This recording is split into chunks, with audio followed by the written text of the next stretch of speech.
ಸಂಪಾದನೆ ಮಾಡ್ಕೊಂಡು ಬರಬೇಕಾದ್ರೆ ಹೊಲಕ್ಕೆ ಹೋಗಿ ಅಲ್ಲಿ ಎಲ್ಲ ಹೊಲದಲ್ಲಿ ಆ ರೈತರು ಇದು ಬೆಳೆಯೆಲ್ಲ ಬೆಳೆದು ಕೆಲವು ಸ್ವಲ್ಪ ಸ್ವಲ್ಪ ಬಿದ್ದಿರುತ್ತಲ್ವ, ನೆಲದ ಮೇಲೆ ಬಿದ್ದಿರುತ್ತಲ್ವ, ಆ ನೆಲದ ಮೇಲೆ ಬಿದ್ದಿರ್ತಕ್ಕಂಥ ಧಾನ್ಯವನ್ನು ಸೇಕರಣೆ ಮಾಡಿಕೊಂಡು ಬಂದು ಇಲ್ಲಿ ಮನೆಯಲ್ಲಿ ಊಟ ಮಾಡಿ ಅಂತ ಕೃಷ್ಣನ ಹತ್ರಕ್ಕೆ ಹೋಗ್ತಾರೆ.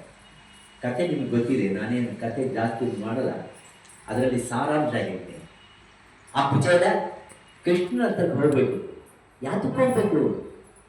ಅವ್ರ ಹೆಂಡತಿ ಹೇಳ್ತಾರೆ, ನಿಮ್ಮ ಫ್ರೆಂಡು ಐಶ್ವರ್ಯವಂತನಾಗಿರ್ತಕ್ಕಂಥ ಕೃಷ್ಣ ಇದ್ದಾನೆ, ಅವನ ಹತ್ರಕ್ಕೆ ಹೋಗಿ ಸ್ವಲ್ಪ ಏನನ್ನ ಕೇಳ್ಕೊಂಡ, ಈ ದರಿದ್ರ ಹೋಗುತ್ತಲ್ವ, ಈ ದರಿದ್ರದಿಂದ ನೀನು ಪಾರಾಗಬೇಕಾದ್ರೆ ಕೃಷ್ಣನ ಅನುಗ್ರಹ ಬೇಕು, ಅಲ್ಲಿ ಹೋಗಿ ಕೇಳ್ಕೊಂಡಾನೆ, ಕೊಡ್ತಾನೆ. ಕುಚೇಲ ಹೇಳ್ತಾನೆ, ಇಲ್ಲ, ನಾನು ಅದನ್ನು ಕೇಳೋಕೆ ಹೋಗೋದಿಲ್ಲ, ಕೃಷ್ಣನ್ ನೋಡಕ್ ಹೋಗ್ತೀನಿ. ಕೃಷ್ಣನ ದರ್ಶನದಿಂದ ಭಾಗ್ಯ ಬರುತ್ತೆ ಹೊರತು ಕೃಷ್ಣನ ಭಾಗ್ಯದಿಂದ ದಾರಿದ್ರ್ಯ ಬರುತ್ತೆ. ಇದು ನಂಬಿಕೆ, ಅಪಾರವಾಗಿರ್ತಕ್ಕಂಥ ನಂಬಿಕೆ ಕುಚೇಲದ್ದು. ಕುಚೇಲ ಹತ್ರಕ್ಕೆ ಹೋಗ್ತಾರೆ, ಕೃಷ್ಣ ಅವಲಕ್ಕಿ ಮಾಡಿದ್ರು. ಅವಲಕ್ಕಿ ತಗೊಂಡ ಆ ಅವಲಕ್ಕಿ ಕಟ್ಕೊಳ್ಳೋದಕ್ಕೆ ಸರಿಯಾದಂತ ಪಂಚೆ ಇಲ್ಲ ಮಹಾನುಭಾವನ ಹತ್ರ. ಎಲ್ಲೋ ಒಂದ್ ಕಡೆ ಮೂಟೆ ಕಟ್ಟಿ ಪಂಚೆ ಒಳಗಡೆ ಇಟ್ಕೊಂಡು ಆ ಕುಚೇಲ ದ್ವಾರಕಾ ಹೋದ. ಕೃಷ್ಣ ನೋಡ್ತಾ ಇದ್ದಾನೆ. ಪ್ರತಿ ಒಂದು ಕ್ಷಣದಲ್ಲಿ ನಮ್ಮನ್ನು ಯಾರು ನೋಡ್ತಾ ಇರ್ತಾರೆ ಅಂದ್ರೆ ಕೃಷ್ಣ ನೋಡ್ತಾ ಇದ್ದಾನೆ. ನಾವು ಅನ್ಕೊಂತೀವಿ ನಮ್ಗೆ ಕಾಣಿಸಿಲ್ಲಲ್ವಾ? ನಿಮಗೆ ಆ ಕಣ್ಣಿಲ್ಲ.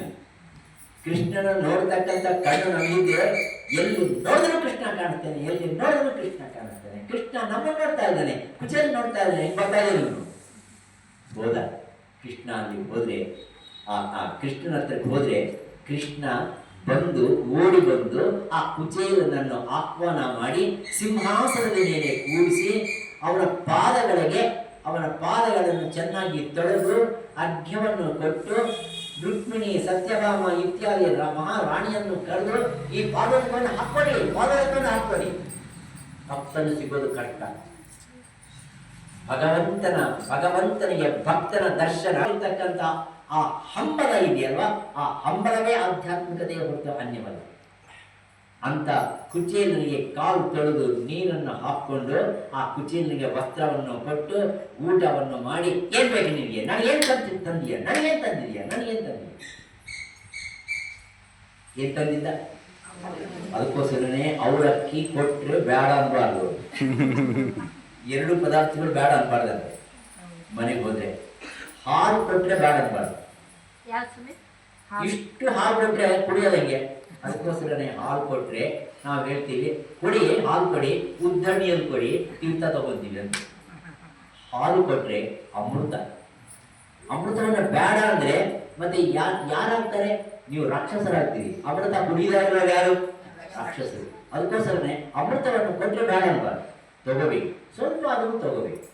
2ನೇದು, ಅವಲಕ್ಕಿ ಕೊಟ್ರೆ ಬೇಡ ಅನ್ಬಾರ್ದು, ಸ್ವಲ್ಪ ಆದರೂ ತಗೋಬೇಕು.